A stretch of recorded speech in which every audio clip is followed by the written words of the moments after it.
Welcome, friends. Today, we're diving into one of Telegram's most useful privacy features, how to hide your last seen status. Whether you're looking to keep your online activity private or simply want more control over who knows when you're active, I'll walk you through the process step by step. Let's get started. First, open the Telegram app on your phone. Look for the menu icon in the top left corner. It's either 3 horizontal lines or your profile picture, depending on your device. Tap that to open the main menu. From here, scroll down and select Settings. This is where all the magic happens for customizing your experience. Inside Settings, you'll see an option labeled Privacy and Security. Tap that.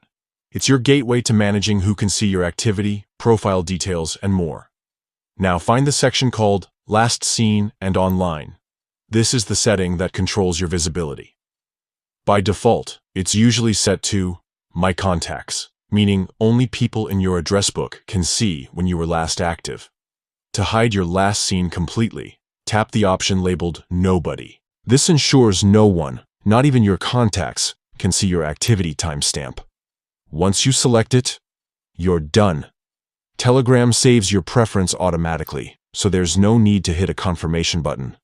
But what if you want to hide your status from most people but still share it with a trusted friend or family member? Telegram lets you create exceptions.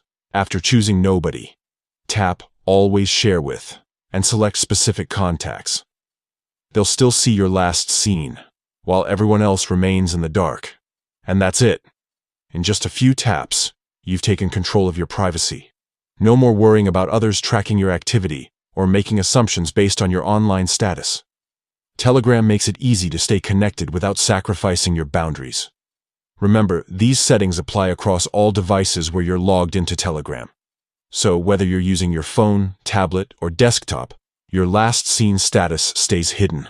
If you ever change your mind, just revisit the Last Seen and Online menu and adjust your preferences. Thanks for tuning in. If you found this helpful, don't forget to like this video and subscribe for more tips on mastering your favorite apps. Stay safe, stay private, and I'll see you in the next tutorial.